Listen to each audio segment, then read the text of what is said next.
지금은 전혀 예상치 않은 재난이 상시적으로 발생하는 이른바 뉴노멀의 시대입니다. 생방송 현장 리포트 날은 저희 KBC가 준비한 신개념 재난 방송입니다. 국민들의 생명과 안전, 재산, 심리적인 피해가 발생하는 곳은 물론 발생이 예상되는 지역까지 찾아가겠습니다.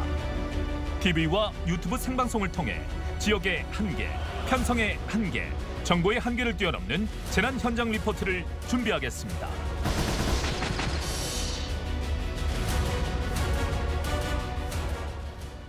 안녕하십니까. 생방송 현장 리포트 날, 오늘은 네 번째 시간입니다. 오늘도 제 옆에는 광주대학교 방재안전학과 송창영 교수와 함께하겠습니다. 교수님 안녕하십니까? 네, 안녕하십니까? 네, 신개념 재난방송 현장 리포트 날, 저희는 KBC 광주방송 채널을 통해서 라이브로도 함께하실 수 있습니다. 많은 시청을 부탁드리겠습니다. 자, 이제 본격적으로 시작을 해볼 텐데요. 오늘 저희가 다룰 주제는 지금 장마철과도 굉장히 밀접한 관계가 있는 주제입니다. 오늘 주제 한번 소개해 주시죠. 우리나라의 지형학적이고 기후학적인 특성상 이 계절에 자주 발생되는, 그리고 앞으로는 또 더 심각해질 재난입니다. 바로 산사태죠. 네, 오늘 주제는 산사태인데요. 비와 정말 밀접한 관계가 있다고 말씀을 드렸는데 네. 지금 중부지방에는 집중호우가 내리고 있고요. 일부 지역에서는 산사태 위기 경보까지 발령이 됐습니다. 지금 요즘 같은 장마철이 특히나 이 산사태 위험도가 더 높아지는 시기인 거죠? 그렇습니다. 이게 외국 같은 경우는 산사태가 보통 화산이 폭발하거나 지진이 발생하면 산사태가, 대형 산사태가 일어나는데 네. 우리나라의 지형학적이고 기후학적인 특성상 보통 장마철인 지금 또 태풍이 발생하거나 이렇게 되었을 때 굉장히 이 산사태가 많이 발생하는 거죠. 네. 특히나 이게 문제가 되는 것은 뭐냐면, 산사태가 일어나면은 그 산사태로만 끝나는 것이 아니라 산사태 산 하부에 있는 건물이라든가 이런 것을 덮치기 때문에 인명피해라든가 재산피해가 굉장히 발생하는 거죠. 네. 그래서 굉장히 조심하셔야 되겠습니다. 이 시간을 빌어서 자꾸 제가 드리고 싶은 것이, 저도 이제 산이나 바다나 강이나 또 비나 눈을 되게 좋아하라고 하거든요. 네. 감성적이어가지고. 네네. 그런데 재난이 생기면 이런 것들이 천사가 아니라 악마로 변하거든요. 그런데 우리 일반 국민 여러분께서는 그런 산이나 바다나 이런 이 비나 눈을 아직도 얘네들이 악마로 변했는데 산으로 본다는 것이 문제인 거죠. 네, 그렇습니다. 정말 한 번 발생하면 대형 참사로 이어질 수 있는 게 바로 산사태인데요. 먼저 그동안 발생했던 산사태 사고들의 유형과 피해 규모가 어떤지 저희가 영상으로 준비했습니다. 화면 함께 보시죠.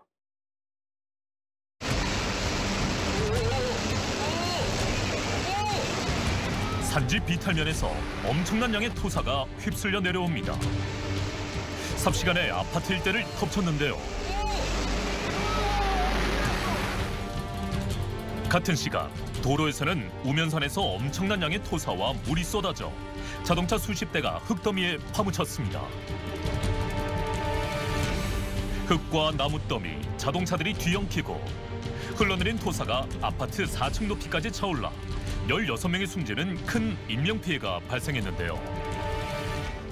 엉망이 된 경기도 김포에 위치한 마스크 제조 공장. 밤사이 야산에서 흙더미가 밀려 내려오기 시작하더니 준공 2달 된 신축 마스크 공장이 힘없이 무너집니다. 이 사고로 인해 12억 원의 큰 재산 피해가 발생했는데요.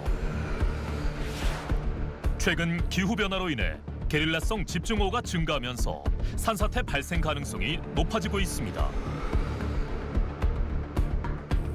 이에 따라 산사태 취약 지역도 5년간 5,078곳이 추가 지정됐는데요.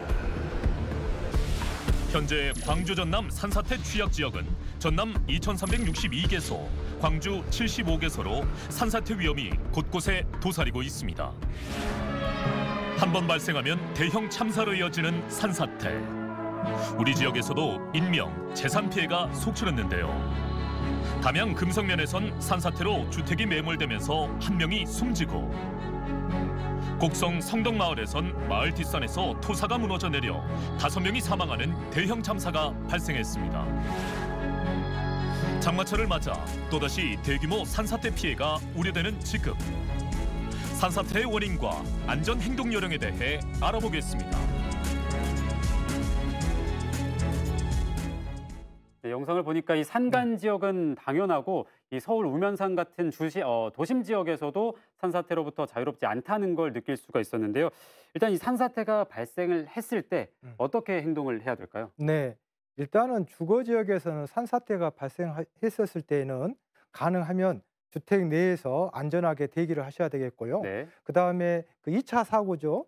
전기라든가 가스 밸브 같은 것들을 안전하게 하고 또 대피를 하셔야 되겠습니다. 또한 재난 징후가 발생했을 때는 관계 기관에 반드시 빨리 이 신고를 해 주셔야 되겠습니다. 네, 지금 왼쪽 화면을 보시면 네. 이 산사태 주거 지역 근처에서 발생한 산사태죠. 지금 우리나라의 산사태의 특징이 굉장히 도시에서 먼 곳이나 도시 안에서나 어디서든지 발생할 수 있는 것이 산사태의 특징이죠. 네.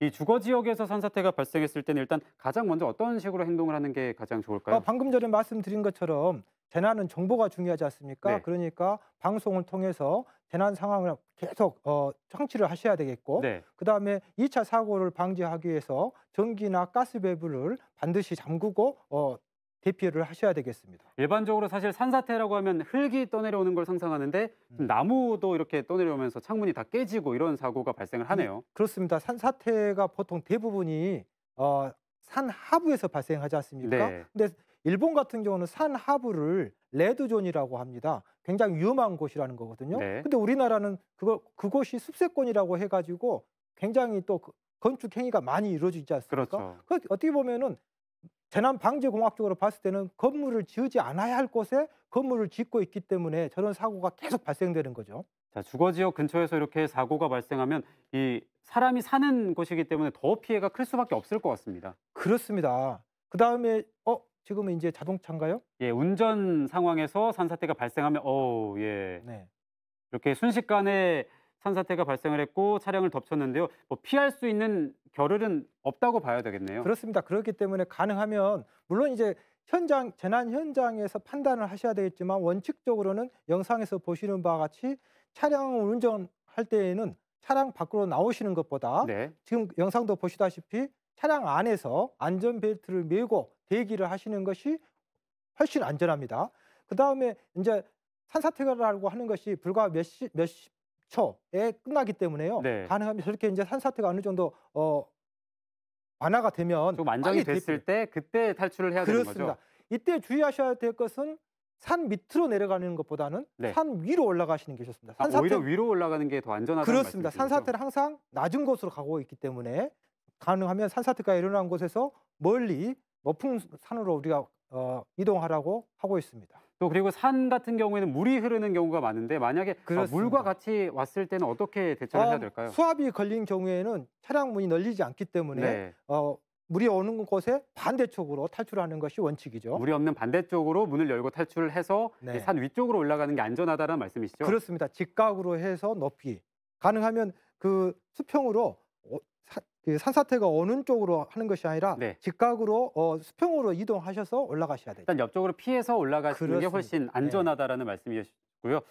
또 요즘에 이 취미 생활로 캠핑이나 뭐 아웃도어 스포츠를 즐기는 분들도 참 많을 것 같은데 오히려 이런 상황에서 산사태가 더 많이 위험에 좀 빠질 것 같습니다. 어떻습니까? 이 캠핑 산행 시에는 그 산사태 예정보 시스템이 있거든요. 이것을 보셔가지고 가능하면은 그 주의보라든가 경보가 있는 곳은 재난 원칙상 가지 않는 게 제일 좋죠. 네. 그런데 이제 굳이 가셔야 될 때는 저렇게 이제 산사태에 봉착을 하지 않습니까? 네. 그러면 저분들 외국 분들인데 잘하고 계신데 네. 지금 산사태가 발생하는 곳에 수평으로 직각으로 이렇게 탈출하고 계시잖아요. 자, 갑자기 또 이렇게 많이 또 산사태가 심해졌기 때문에 네. 굉장히 간발의 차로 좀 위험해서 좀 빠져나왔다고 볼 수가 그렇습니다. 있겠습니다. 그래서 상부로 이렇게 대피하시는 거죠. 이렇게 등산을 하다가도 산사태 위험에 마주할 수가 있는데 약간의 뭐 흙이나 모래가 좀 떨어질 때 그때부터 대피를 시작을 해야 되는 거죠. 그렇습니다. 근데 이제 우리가 교과서적으로 봤었을 때는 이런 경사면에 갑자기 물이 나옵니다. 흙탕물이 나옵니다. 그다음에 이상한 소리가 납니다. 그다음에 나무가 흔들립니다. 그랬을 때 산사태의 징후가 있으니까 벗어나라라고 하는데 네. 실질적으로 저희들이 2011년 7월에 우면산 산사태가 일어났잖아요. 네. 근데 그 우면산 산사태가 일어났었을 때 저희들이 실제로 800m가 산사태가 일어나서 붕괴되는데 단 50초였거든요. 800m가 50초 만에 내려왔다는 그렇습니다. 말씀이시죠? 예. 그걸 그러면 100m로 한 사람이면 6.25초니까 우사인 볼트가 거기 현장에 있어도 생존하기가 힘든 거기 때문에 그렇습니다. 그래서 일본에서는 그러한 산사태에 대해서 어떤 징후라든가 이런 것을 교육한 것보다는 위험한 곳을 레드존이라고 해갖고 위험한 구역이라고 해가지고 네. 아예 강제적으로 도피하는 거죠. 전 세계적인 재난안전 글로벌 스탠다드가 요즘에는 추세가 어떻게 되냐면 재난 현장에서 대응하라는 것보다는 재난 현장에서 벗어나라. 빠져나와라 이 얘기시죠? 우리 선자병법에도 36개가 제일 중요하다고 하지 않습니까? 그렇습니다. 그러니까 재난 위험에서 회피하는 것이 제일 중요하죠. 네, 지금 말씀하신 교수님께서 말씀하신 행동 요령들을 좀 잘 기억하셨다가 만약에 산사태를 만났을 때 잘 대처하는 게 참 중요할 것 같습니다. 최근 우리 지역에서 발생한 산사태 중에 가장 큰 산사태는요, 바로 1년 전이었습니다. 장마 기간에 발생을 했는데 광양에 있는 진상면 탄치마을 산사태였습니다. 1년이 지났지만 여전히 복구가 완전히 되지 않고 있다고 하는데요. 당시 사고 현장에 저희 취재 리포터가 나가 있습니다. 한웅희 리포터 불러보겠습니다. 한웅희 리포터. 네, 저는 집중호우로 인한 산사태가 발생했던 광양 진상면 탄치마을에 나와 있습니다. 네, 당시 산사태 사고 상황부터 짚어주시죠. 네, 지금 보이는 이곳에서 작년 7월 6일 새벽 6시 4분경 야산에 흙이 쏟아지면서 마을의 주택 2채와 창고 2동이 묻혔습니다. 당시 토사로 인해 무너진 주택 한 채엔 80대 여성 주민 1명이 매몰되었는데요. 9시간여에 걸친 구조 작업에도 불구하고 해당 여성은 숨진 채 발견됐습니다. 네, 작년 장마철에 발생을 했으니까 지금 사고로부터 1년이 지났습니다. 지금의 현장 상황은 어떻습니까? 네, 이곳은 당시 사고가 발생했던 집인데요. 지난해 산사태의 흔적을 어렵지 않게 찾아볼 수 있습니다.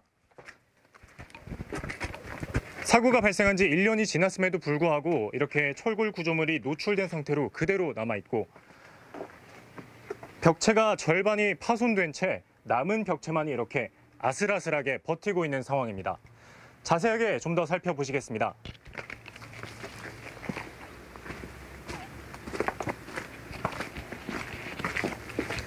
네, 이렇게 두꺼운 콘크리트 내벽마저 무너뜨릴 정도로 강력했던 산사태에 주민들의 삶의 공간이었던 화장실이 이렇게 훤히 드러난 모습입니다. 화장실에서 그치지 않고 그 강력했던 산사태는 당시 주민 2명이 잠자고 있던 안방까지 덮쳤습니다. 자칫하면 추가적인 인명피해가 발생할 수 있었던 이 아찔한 산사태에 삶의 터전을 잃은 주민들의 삶의 고통은 이만저만이 아닙니다. 실제 주민들의 삶의 고통을 직접 전해주시러 여기 실제 피해 주민을 모시고 실제 인터뷰 나눠보겠습니다. 안녕하십니까? 네, 안녕하세요. 피해를 본 이준기라고 하는 사람입니다. 네, 현재 지금 어떻게 생활하고 계십니까? 컨테이너 임시주택에서 거주를 하고 있습니다. 임시 컨테이너에서 생활하시는데 어떤 점이 가장 불편하십니까? 너무 좁아서 흡수해가지고 살기가 굉장히 어렵습니다. 우리가 생활하기가. 그러면 그 산사태가 예견할 수 있었던 인재라는 얘기도 있습니다. 당시에 산사태 관련 민원을 4번이나 제기하셨다고 하는데. 민원을 했었죠. 자기 집 뒤를 이렇게 파헤치는지 누가 우리나라에서는 자기 집 뒤를 파헤치는 것을 좋아하는 사람이 없습니다. 하나도. 그런데 그래서 우리가 민원을 했는데도 시에서고 그 공사업주간에서도 아무런 지금까지도 말이 없고 말았었습니다. 그렇군요. 현재 장마철을 앞둔 상황인데 또 가장 우려되는 점이 있으시다면? 지금 또 저기서 산태가 올까 싶어서 그게 제일 걱정입니다. 지금. 그러니까 산태가 지금 오고 보면 현재 우리들이 움직일 데가 없는데 더 움직일 데가 없어지지 않습니까? 그러니까 이것을 빨리 공사를 하든지 그러면 우리를 딴 데로 이주를 시켜주든지 그러면 돈이라도 주면서 당신 어디가 살아라 한다든지 그걸 빨리 해줬으면 되겠습니다. 네, 그러면 마지막으로 가장 바라는 대책 몇 줍고 인터뷰 마치겠습니다. 바라는 것은 하여간 빠른 시간 내에 사건을 마무리를 조금 지어줬으면 좋겠습니다. 네, 조속한 대책이 하루라도 빨리 마련되길 진심으로 바라겠습니다. 네. 말씀 고맙습니다. 네. 산사태 피해가 발생한 지 1년이 다 돼가지만 지금까지 배상은커녕 주민들은 기약도 없는 임시 컨테이너 생활을 하며 어느덧 두 번째 여름을 맞고 있습니다. 잠시 후 현장에서 전문가와 함께 더 자세한 얘기 전해드리도록 하겠습니다. 지금까지 광양 진상면 탄치마을에서 취재 리포터 한웅이었습니다. 네, 이렇게 직접 현장의 모습을 보니까 당시 상황이 얼마나 심각했는지가 더 잘 느껴지는 것 같습니다. 광양 탄치마을 산사태였는데요. 원인은 뭐였습니까? 글쎄 이제 원인도 중요한데 저는 지금 방금 영상을 보면서 조금 화가 나는데 저희들이 우리 국가나 중앙정부나 지방정부가 있는 이유가 뭐죠?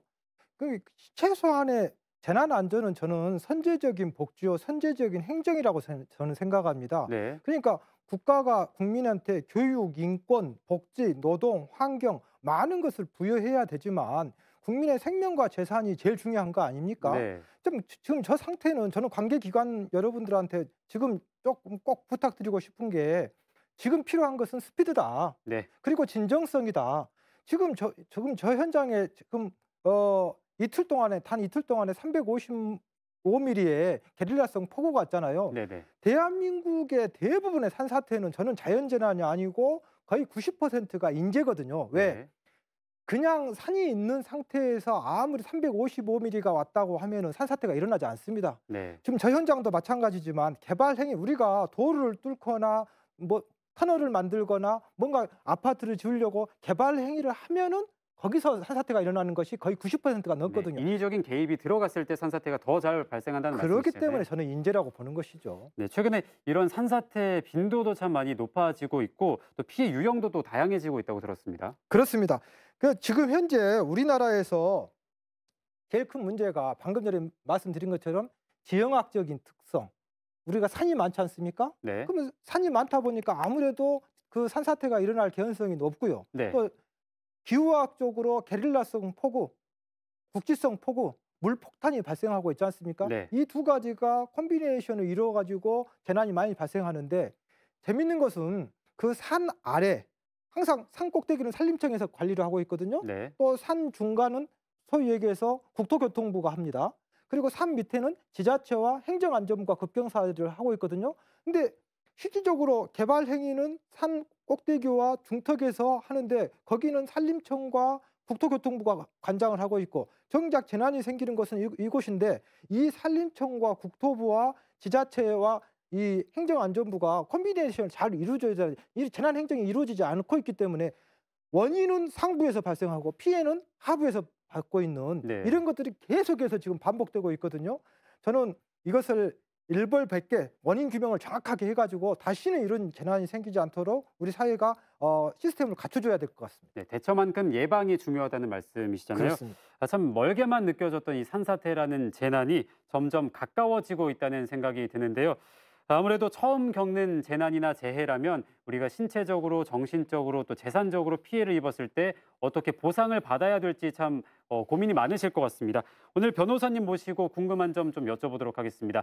김수지 변호사님 나와 계십니다. 연결해 보도록 하겠습니다. 김수지 변호사님. 네, 안녕하세요. 네, 안녕하십니까? 변호사입니다. 네, 지금 오늘 주제가 산사태인데요. 산사태로 피해를 입었을 때 어떻게 보상을 받을 수 있을까요?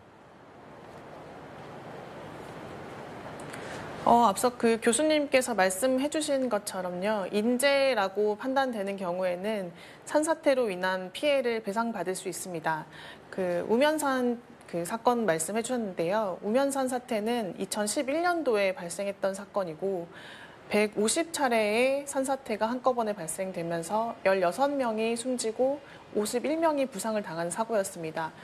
여기에 대해서 당연히 피해 배상이 이루어져야 돼서요. 그 피해자들이 서울특별시를 상대로 손해배상 청구 소송을 진행을 했고 이게 2019년 5월 달까지 이어졌는데요. 전날부터 내린 집중호우로 지반이 좀 약해진 것이 산사태의 주요 원인으로 꼽히기는 했지만 재판부에서는 지자체 등에 대해서 산사태 대비를 소홀히 했던 책임을 인정을 했습니다. 그래서 법원이 재난 경보 전달, 그리고 교통 통제, 시설물 보존이나 설치, 등에 대해서 불이행했다. 서초구청이 이거에 대해서 피해를 배상을 해야 된다라고 판단을 했고요. 주요 그 판단 근거를 살펴보면 서초구청이 가능한 한 방법을 모두 동원을 해야 됨에도 불구하고 이를 이행하지 아니한 과실이 있다라고 하면서 서초구의 과실 비율을 50%로 보았습니다. 그러니까 절반은 인재라고 판단을 한 것이지요. 그래서 이렇게 단순히 자연재해가 아닌 인재라고 판단을 하는 경우에는 지자체에서 해주는 보상금뿐만 아니라 실제로 손해배상 청구 소송을 진행해서 배상을 받는 방법도 있으니까요. 피해를 받으신 분들은 반드시 참고하셨으면 좋겠습니다. 네, 피해 보상을 청구한다고 해서 100% 보상을 받을 수 있는 건 아닐 것 같은데요. 피해 보상의 범위는 어떻습니까? 범위는 이제 뭐 보험을 이용하는 방법도 물론 있고요. 그 손해배상 청구 소송을 통해서 받을 수 있는 부분을 말씀을 드리면 앞에서 방금 말씀드렸던 우면산 산사태 사건에서는 법원이 정부에게 산사태로 인한 사망자 유족에게 손해배상을 하라는 판결도 내렸습니다. 이때 재판부는 산사태 전날부터 유례 없는 초단기 집중호우가 발생돼서 우면산에서 상당량의 물과 토사가 쏟아졌고 남부순환도로가 흙탕물로 침수된 그런 상황이 보고됐음에도 지역 경찰서가 산사태 사건 발생 이후에서야 교통을 통제한 사실을 지적하면서 남부순환도로에서 승용차를 운전하던 B씨가 토사물에 매몰돼 사망한 사건에 대해서 재판부는 정부로 하여금 B씨의 유가족에 대해서 1억 1,100만 원을 배상하라고 판결한 사실도 있습니다. 그래서 이렇게 단순히 직접적으로 뭐 집이 무너지거나 집기가 파손된 그런 피해뿐만 아니라 사망한 사건에 대해서도 손해를 배상을 받을 수 있습니다. 네, 이 산의 소유주가 국가냐 개인이냐 이거에 따라서도 이 보상 방법이나 절차가 좀 달라질 수 있을 것 같은데 어떻습니까? 보상 방법이나 절차에 있어서는 크게 다른 점은 없는데요. 가장 크게 차이가 있다고 한다면 관리 주체 그리고 책임의 주체가 달라진다는 것입니다. 국유림인 경우에는 당연히 대한민국이라던가 그 지자체가 책임을 지게 되는 것이고 사유림인 경우에는 사인이 당연히 책임을 지게 되는 것이겠지요. 그런데 우면산 산사태 사건의 판결에 비추어 보았을 때 국유림인 경우에는 관리 책임을 단순히 법에 명시된 의무만을 기준으로 따지지 않고 있는 것으로 보입니다. 국가라고 하면 국민의 생명을 보호하는 것이 본래적인 사명이잖아요. 그래서 법령에 근거가 없더라도 초법규적으로 국민이 처한 위험에 대응할 책임이 있다라고 그렇게 법원은 보고 있습니다. 그래서 우면산 산사태와 관련해서도 정부와 지자체가 모든 수단을 강구해서 예상되는 결과를 국민에게 미리 알렸어야 됐다라고 본 것처럼 국가가 소유인 경우에는 국가의 책임의 정도를 조금 더 높게 보고 있는 것입니다. 그래서 방법과 절차는 크게 달라지지 않지만 책임의 정도 그리고 책임과 의무의 주체가 달라지는 것이 있다고 보면 되시겠습니다. 네, 요즘 산간 지역 주변을 차를 타고 좀 지나가다 보면 농막 같은 가건물이 참 많이 보이더라고요. 농막 같은 가건물도 피해 보상을 받을 수 있는 범위에 포함이 됩니까? 네, 앞서 그 광양 지금 임시 건물에 살고 계시잖아요. 그런 건물들일수록 산사태 위험에서 조금 더 취약할 수밖에 없습니다. 그래서 농막이나 가건물 등 무허가 건물의 경우에 이제 산사태 위험에 대해서 피해를 배상받을 수 있는지 궁금하실 것 같은데요. 그럼에도 국유림 관리에 대한 과실이 인정될 경우에는 당연히 피해를 배상받으실 수 있습니다. 실제로 그 산사태가 났었던 우면산에도 무허가 건물에서 잠을 자다가 피해를 당하신 분이 계셨어요. 이때 A씨의 아마 이 A씨라는 분은 노숙자였던 것 같은데 이분이 이제 산사태 피해를 막으려는 노력을 소홀히 했다라고 하면서 유족들이 서초구와 서울특별시 그리고 무허가 건물 주인을 상대로 모두 3억 4천만 원을 지급하라는 소송을 냈고요. 재판부는 서초구가 산사태 발령 즉시에 경보를 발령을 하고 산사태 위험 지역 주민들에게 가능한 한 방법을 모두 동원해서 대피 지시를 할 주의 의무가 있었지만 이를 이행하지 않은 과실이 있었다라고 인정된다고 보았습니다. 다만 무허가 건물 그 자체에 대한 손해는 손해액을 상정하기 어렵기 때문에 배상받을 수는 있지만 과실 비율이나 손해액 입증에 좀 어려움이 있을 것으로 보입니다. 네, 오늘은 여기까지 들어보도록 하겠습니다. 답변 감사합니다. 네, 모든 재난이 그렇듯이 산사태 역시 피해 발생 전에 예방을 잘하는 게 정말 중요할 것 같은데요.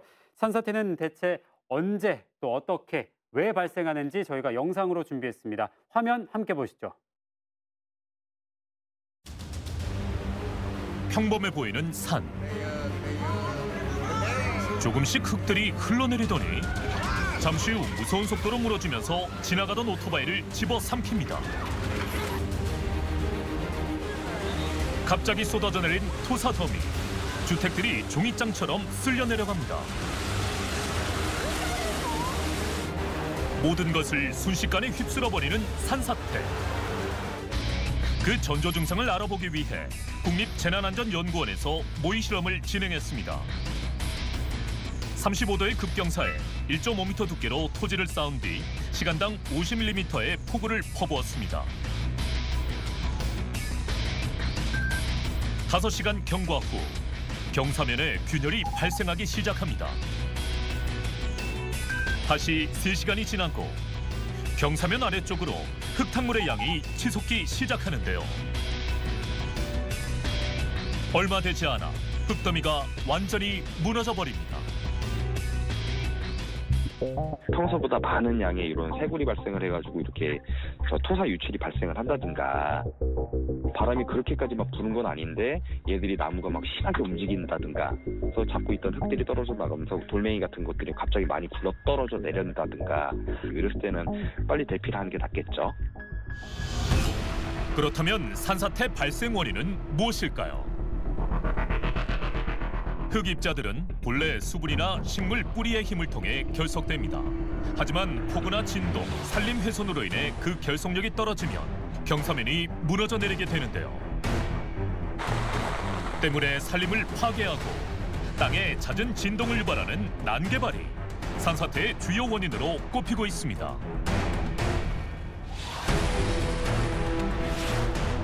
최근엔 택지 개발과 도로 확장 등으로 산림 면적이 계속 줄고 있어 산사태의 위험성도 점점 증가하고 있는데요. 산사태를 대비하기 위한 안전 대책 마련이 필요한 때입니다.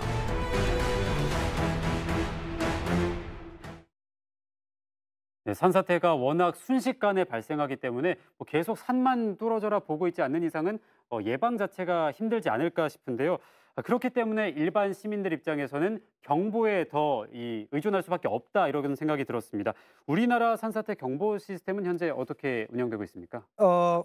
우리나라 산사태 경보 시스템 얘기 전에 방금 그 변호사님 얘기 조금 제가 좀 요약을 하고 좀 설명을 드려야 될 것 같은데, 네. 지금 우리나라에 각종 이번에 현대 와이파크뿐만이 아니라 각종 자연재난, 사회재난이 생겼었을 때 지리하게 이게 지금 빨리빨리 해결이 안 되는 이유가 혹시 뭐라고 생각하세요?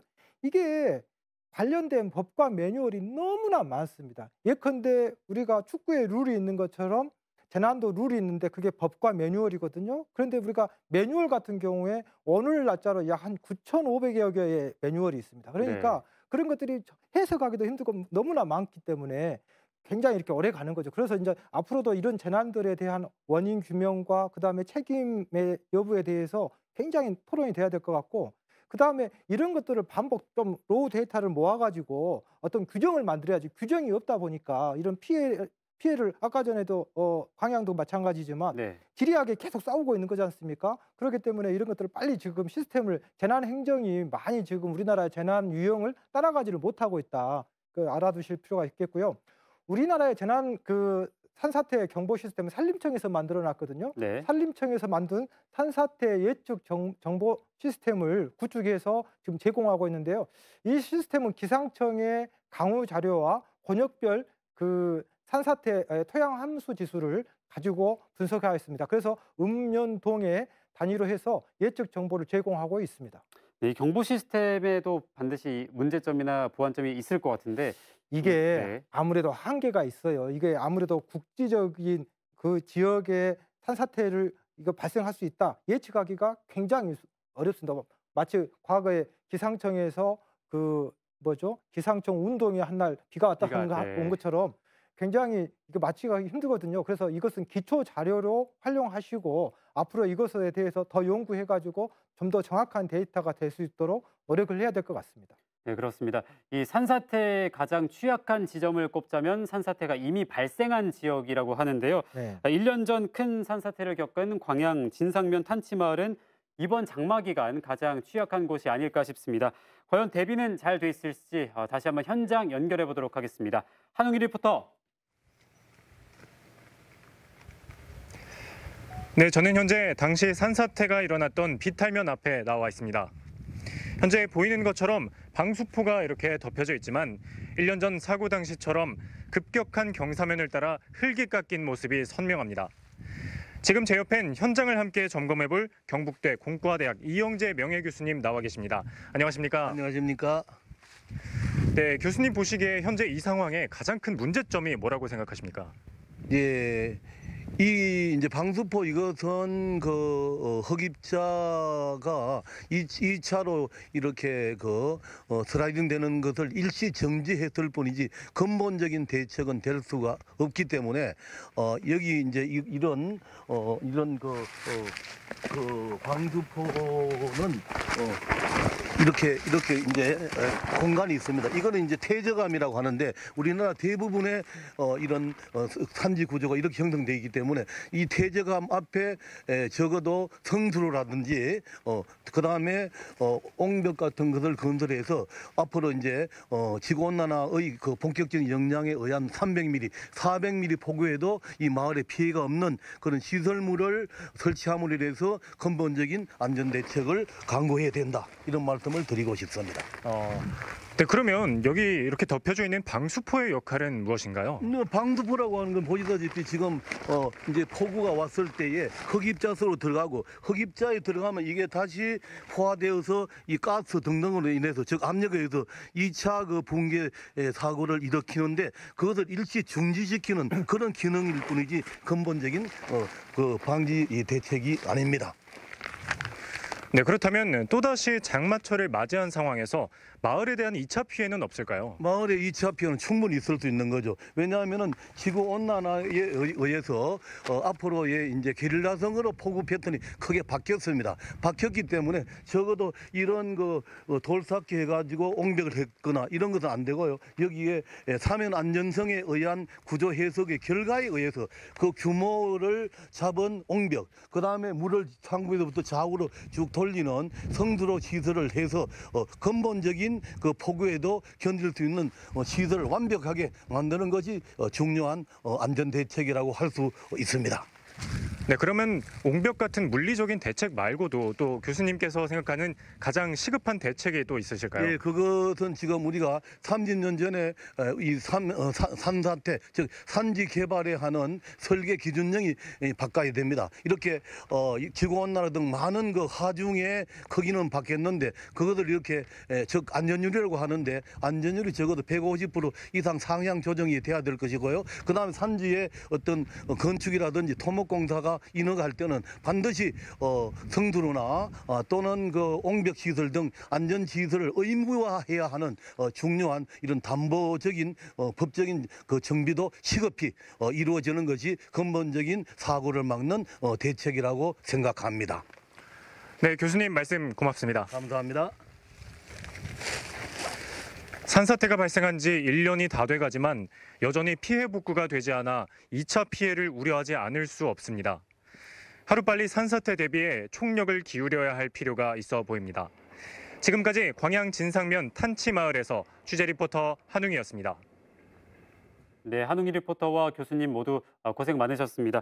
1년이 지났는데 여전히 대책 마련이 잘 되지 않고 있습니다. 어떻게 보시나요? 이게 이제 빈익빈 부익부죠. 재난의 불평등인데 지금 서울 같은 경우는 2011년 7월에 우면산 산사태가 일어난 이후에 약 4,600억 원의 돈을 투입해서 네. 이렇게 심하게 대응해도 되나 싶을 정도로 제가 실제로 우면산 산사태가 일어났을 때와 또 복구한 이후에 한번 가본 적이 있거든요. 네네. 이렇게 심하게 대응해도 되나 싶을 정도로 대응하고 있는데 지금 광양 탄치 같은 경우는 68억을 지금 현재 배정은 되어 있지만 지금도 용역 중이고 네. 그다음에 방수포만 지금 덮어져 있는 상태지 않습니까? 그건 관할 지자체에서 지금 필요한 것은 스피드고요. 지금 현재 좀 시간이 있나요? 광주광역시도 지금 이건 지금 잠재적인 저희들이 이게 포텐셜 해저드라고 하는 때 이런 문제가 되는 게 이제 지금 우리 공원 특례 사업하고 있지 않습니까? 네. 그러니까 공원을 전체 사가지고 그 건설회사가 사고 그 대신해서 이윤을 창출하기 위해서 일부를 아파트를 짓게 해놨는데 원래 산 밑에다가 아까 전에 말씀드린 것처럼 아파트를 지으면 안 되는데 네. 이게 공원 특례 사업이다 보니까 작은 공간에 산비탈에다가 아파트를 짓게 하다 보니까 어떻게 되겠습니까? 위험할 수 있잖아요. 네. 그렇기 때문에 나중에 산사태의 위험성이 있기 때문에 굉장히 안전에 대해서 해야 되는데 지금 그분들의 사업을 위해서 이게 공원 특례 사업이지 재난안전 특례 사업이 돼서는 안 되거든요. 네네. 그렇기 때문에 관할 행정기관에서는 이러한 것들이 문제가 되지 않도록 꼼꼼히 챙겨야 될 것 같습니다. 네, 그럼 마지막으로 이 산사태가 발생했을 때 안전 행동 요령 짧게 소개를 좀 부탁을 드리겠습니다. 일단은 방금 말씀 주시는 바와 같이 재난은 관심이 제일 중요하고 또 재난에 대한 예산이 충분해야 됩니다. 이렇게 예산을 안전하려면 돈이 충분히 들어가야 되고 안전하려면 충분한 시간과 진정성이 필요한 거죠. 네, 그리고 이 호우가 발생했을 때는 재난 방송이나 뉴스를 항상 켜놓으시는 것도 좋을 것 같고요. 네. 위험 지역에 거주하거나 방문하시는 분들은 스마트 산림재해 어플을 까는 것도 맞습니다. 상당히 좋은 방법이 될 것 그렇습니다. 같습니다. 이 어플을 깔면 어떤 정보들을 좀 받을 수가 있을까요? 지금 그 기상 기후라든가 이런 것들이 전부 다 실시간으로 업로드가 되고 있기 때문에 네네. 굉장히 유용합니다. 상시적으로 배수로나 피난로를 확보를 해서 만약에 산사태가 발생을 했을 때 어디로 피난을 갈지도 좀 계속해서 체크하시는 게 좋을 것 같습니다. 오늘 교수님 말씀 잘 들었습니다. 네. 오늘 저희는 산사태와 그 안전 대책까지 자세하게 알아봤는데요. 재난이 찾아온 순간은 자연적이지만 재난 이전과 이후의 상황은 순전히 사회적 현상이다라는 말이 있습니다. 산사태가 발생하는 시간은 약 3초에서 5초 정도. 아까 영상을 보셨으면 아시겠지만 굉장히 짧은 시간이기 때문에 그 찰나의 시간은 자연의 탓이겠지만 이를 대처하고 대비하는 시간은 우리 사회의 몫이 아닐까 싶습니다.